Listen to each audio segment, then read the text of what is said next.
महाराष्ट्रातील ताज्या घडामोडी पाहण्यासाठी आजच आपल्या न्यूज 15 मराठी या चॅनलला यूट्यूबवर सबस्क्राईब करा। तसेच इंस्टाग्राम आणि ट्विटरवर फॉलो करायला विसरू नका। न्यूज 15 मराठी, आवाज जनसामान्यांचा। तर आपण आता भंडारा मतदारसंघात आहोत। भंडारा मतदारसंघात असता आपण एका भंडारा मतदारसंघातील एका छोट्याशा गावात आहोत। छोट्याशा गावात आपल्याला गजबीय ताई प्रचारादरम्यान भेटलेले आहेत। आपण आता त्यांच्याशी त्यांचा नेमका प्रचारादरम्यानचा अनुभव आपण त्यांच्याकडून जाणून घेणार आहोत। तर आपण आता त्या संदर्भात त्यांच्याशी आता चर्चा करणार आहोत। ताई, सर्वप्रथम नमस्कार। नमस्कार। जय महाराष्ट्र। जय महाराष्ट्र। काय सांगणार आहात तुम्ही? आता प्रचारादरम्यान फिरत आहात, रोज 8-10 गाव फिरता, काय सांगाल? काय म्हणते जनतेचा प्रतिसाद कसा काय? जनतेचा तर प्रतिसाद आपल्याला चांगला मिळत आहे। त्यांना विकास हवा आहे आणि नवीन परिवर्तन हवं आहे।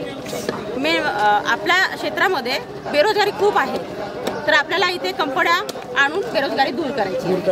काय वाटतंय? आता तुम्ही स्वतः फिरतात, प्रत्यक्षदर्शी तुम्ही, प्रत्येक मतदाराच्या जातात, त्यांच्याशी तुम्ही चर्चा करतात, काय सांगतात ते? जनता काय सांगते नेमकी? काय त्यांच्या समस्या असतील, काय तुम्हाला वाटतं? आरोग्याच्या समस्या, शिक्षणाच्या समस्या आहेत, बिजलीचा आहे, म्हणजे महागाई जास्त वाढलेली आहे, ते त्यांना झेपत नाही आहे आणि बेरोजगारीमुळे त्यांना झेपू शकत नाही आहे, ते त्यांचा मुद्दा आहे। आणि पाण्याचा प्रश्न आहे, त्यांना शुद्ध पाणी मिळत नाही।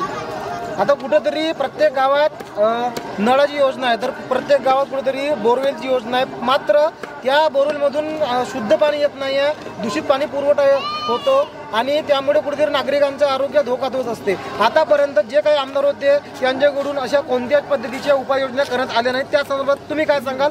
काय आपल्याला काहीतरी नवीन योजना करता येईल? हो, नक्कीच।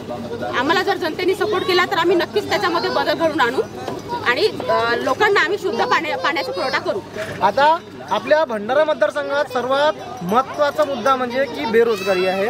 बेरोजगारी आपल्याला तुमच्या लक्षात आली असेल की आता तुम्ही स्वतः फिरतात, एखादा समजा एखाद्याचा हॉटेल जरी असला, तो हॉटेल चालवतो, मात्र त्याचा मुलगा शिकून कुठेतरी मुंबई, कलकत्ता आणि पुणे सारख्या ठिकाणी पलायन करतो नुसत्या रोजगारासाठी। म्हणजे आपल्या भंडारा विधानसभा क्षेत्रामध्ये साधा रोजगार उपलब्ध नाही आहे, खूप मोठी शोकांकित आहे। काय सांगणार आहात? काय संधी उपलब्ध? जर जनतेने आम्हाला सपोर्ट केलं तर आम्ही इथे कंपन्या आणू आणि इथली बेरोजगारी आहे ती आम्ही दूर करू। आता तुम्ही ह्या छोट्याशा गावात आहात, काहीतरी गावाचं नाव टेकेबार आहे। टेकेबारमध्ये मी स्वतः फिरली आहे, खूप मागासलेला गाव दिसतोय मला। ह्या गावाबद्दल म्हणजे कुठेतरी विकास नाही आहे, कुठेतरी इथपर्यंत जे आता आमदार होते ते आले नाही असं मला वाटत नाही आहे, किंवा जनता सांगत आहे की कुठेतरी आमदार इथपर्यंत पोहोचलेले नाही आहेत। आपण जनसामान्याच्या हक्कासाठी हे निवडणूक लढतो, जिंकून आल्यास प्रत्येक जनसामान्य व्यक्तीसोबत आपण राहू असे प्रत्येक लोक आश्वासन देतात। आता बरेच उमेदवार आहेत जे प्रत्येक आश्वासन देऊन निवडणुकीला पुढे जाणार आहेत। नेमका तुम्ही ह्या निवडणुकीला कशा प्रकारे पुढे जाणार आहात? आम्ही पण जनतेला सांगतोय की एकदा परिवर्तन आवश्यक आहे, विकास करायचा, एकदा तुम्ही आम्हाला चान्स द्या, नक्कीच तुम्हाला आम्ही परिवर्तन घडवून दाखवू। अच्छा, आता बघा, आतापर्यंत आमदार नरेंद्रभाऊ भोंडेकर होते भंडारा मतदारसंघामध्ये। आता ते जवळपास 5 वर्षाचा त्यांचा कार्यकाळ पूर्ण झाला, तरी परंतु ते एकदा मैदानात उतरले आहेत। मोठे मोठे काय म्हणतात, ॲक्टर म्हणा, अभिनेते, ते आता मैदानात उतरवत आहेत प्रचारासाठी। काय सांगाल? कुठेतरी पैशाच्या बळावर हे निवडणूक आपल्याला जिंकता येऊ शकते का? नाही, नक्कीच नाही। पैशाच्या बळावर जिंकू शकत नाही, ते फक्त आश्वासन देतात लोकांना, ते शक्य नाही आहे। लोकांचे प्रॉब्लेम सॉल्व्ह करा तर तुम्हाला नक्कीच निवडून देणार। अच्छा, आता तुम्हाला नेमका स्वतः फिरतात, काय नेमके तुम्हाला म्हणजे असं लक्षात आलं असेल की बा खरंच गरीब आहेत, सामान्य व्यक्ती आहे, त्याला नेमका काय अशा महत्त्वाचं? गरीबच आहे सगळे आपली जनता इथे, त्यांचा विकास झालेला नाही। मेन म्हणजे पैसाच हवा आहे ना सगळ्यांना। बेरोजगारी दूर होईल तर पैसा राहील, शिक्षण चांगलं असेल, आरोग्य चांगलं असेल, ते आपल्या फॅमिलीचं प्रोग्रेस करणार। आतापर्यंत आमदार जे होते त्यांनी काय केलं असेल 5 वर्षात? काय सांगणार? पाहिजे जेवढा निधी आलेला आहे त्यानुसार मला तर कामं दिसत नाही, त्यांनी करायला पाहिजे। आता तुम्ही स्वतः भंडाराचे आहात, तुम्ही स्वतः एक डॉक्टर आहात, काय सांगाल? इथून समजा तुम्ही प्रवास करतात, कुठेतरी जागोजागी धुळीचे साम्राज्य आहे, एक साधा रोड सुद्धा नाही आहे। बरोबर, रोड चांगले नाही आहे तिथे, त्याच्यामुळे प्रकृती बिघडत आहे लोकांची आणि त्याच्यामुळे जनता कुठेतरी नाराज आहे। तर आरोग्य सेवा कोरमडलेली आहे. तर आता तुमच्या भंडाऱ्यामध्ये सरकारी दवाखाना आहे, बरोबर आहे? तुम्ही जाऊन बघितली असाल, आता तुम्ही जाऊन बघा, कुठेतरी खाटांची व्यवस्था नाही आहे. खाटांची व्यवस्था झाली तर डॉक्टर्स नसतात, डॉक्टर्स असतात तर वेळेवर येत नाही, वेळेवर आले तर उलवडीची उत्तर देतात. काय सांगाल, तुम्ही निवडून आल्यास काय नेमका महत्त्वाचं परिवर्तन आपल्याला घडवत आहे?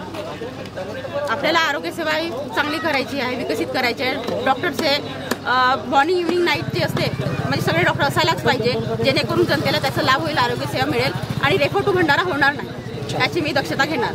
आता काय म्हणतो आपण, आपला भंडारा मतदारसंघामध्ये बरेच उमेदवारही निवडणूक लढत आहेत, त्यात आता तुम्ही पण आहात. आता काहीतरी आज सायंकाळला अभिनेते गोविंदा येत आहेत कुणाच्या प्रचारार्थ, आपल्या भोंडेकरच्या प्रचारार्थ. कुठंतरी 5 वर्षाच्या कार्यकाळात कुठंतरी काय म्हणते जनता, कुठेतरी स्वतःची तिजोरी भरली आहे आणि ते स्वतःची तिजोरी भरून आता स्वतःच्या प्रचारासाठी मोठे मोठे अभिनेते बोलवण्याचं कुठेतरी म्हणजे इथं सिस्टम चालू आहे. अभिनेते आणून प्रॉब्लेम सॉल्व्ह होणार नाही ना आपल्या एरियाचे. तुम्ही जनतेसाठी काम करा तर नक्कीच तुम्हाला निवडून देणार. अच्छा, तर काय तुम्ही निवडून आल्या जनतेसाठी परिपूर्ण काम करणार आहात? हो, नक्कीच करणार. आमचे मनसैनिक कार्यकर्ते चांगले आहेत, सगळेच काम करतात. आमचा आमदार खासदार नाही आहे तरी पण त्यांचे कामं चांगले सुरू आहेत आणि मी स्वतः जिल्हा उपाध्यक्ष राहिलेली आहे आणि आम्ही पण काम केलेलं आहे मराठी माणसांसाठी, सगळ्यांसाठी जे आपला. आता दुसरा अजून एक महत्त्वाचा मुद्दा विचारतो तुम्हाला की सर्वात जास्त भंडारा आणि गोंदिया दोन्ही जिल्ह्यात शेतकरी वर्ग आहेत. तुम्ही आता ज्या ठिकाणी आहात, ज्या गावात आहात, ह्या गावात मला वाटते जवळपास 80% शेतकरी आहेत. कुठंतरी शेतकरी मोलमजुरी करतात आणि मजुरी करून घरी येतात, त्यांना शेती आहे, एवढी शेती करून त्यांच्या धानाला योग्य भाव मिळत नाही आहे. काय कारण असतं? धानाला योग्य भाव मिळत नाहीये. पण आम्हाला जर निवडून दिलं जनतेने तर आम्ही योग्य भाव देऊ आणि जी कर्जाची मुदत आहे 1 वर्ष ती आम्ही 5 वर्ष करणार आहे आणि यांचं वीज मोफत करणार आहे 6 वर्षासाठी. आता जरी प्रत्येक ठिकठिकाणची महागाई वाढलेली आहे, तिकडं कुठेतरी नवीन नवीन योजना चालू होतात, लाडकी बहीण योजना, शेतकऱ्यांना पैसे आणि तिकडून पैसे आणि इकडून महागाई, तिकडून पैसे आणि इकडे महागाई. इकडे 1500 रुपये, तिकडे निराधार योजनेचे पैसे ठप्प पडलेले आहेत आणि तिकडे म्हातारे लोक त्या प्रतीक्षेत बसलेले आहेत की माझे पैसे केव्हा आणि कधी येणार. काय सांगणार आहात? लाडकी बहीण योजना फक्त निवडणुकीच्या तोंडावर चालू झाली असेल का? काय सांगणार आहात? हो, ही लाडकी बहीण योजना ही फक्त प्रलोभन आहे लोकांना की त्यांना निवडून द्यावं म्हणून. कारण आतापर्यंत जे लाडकी बहीण योजना नावाचा सिस्टम होता तो जर निवडणुकीच्या तोंडावर चालू झालेला आहे, याच्या अगोदर लाडकी बहीण नावाचा शब्द नव्हता.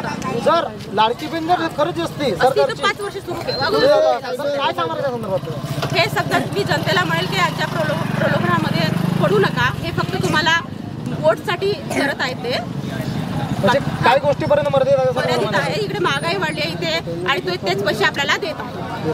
तर हे आपल्यासोबत भंडारा मतदारसंघातील मनसेची उमेदवार गजबेताई होते. आपण त्यांच्याशी गजबे लांडगेताई होती, आपण त्यांच्याशी चर्चा केली आहे. विकासाची नेमकी एक चांगली वाटचाल कुठून कशी धरता येईल आणि आपल्या भंडारा मतदारसंघात नेमका विकास कशा पद्धतीने करता येईल आणि जे काही शेतकऱ्यांच्या समस्या आहेत, आरोग्य समस्या आहेत, शिक्षण समस्या आहेत, कशा पद्धतीने सुरळीत करता येईल ह्या संदर्भात त्यांनी आमच्यासोबत बातचीत केली आहे. न्यूज 15 मराठीसाठी साहिल रामटेके, भंडारा मतदारसंघ, भंडारा.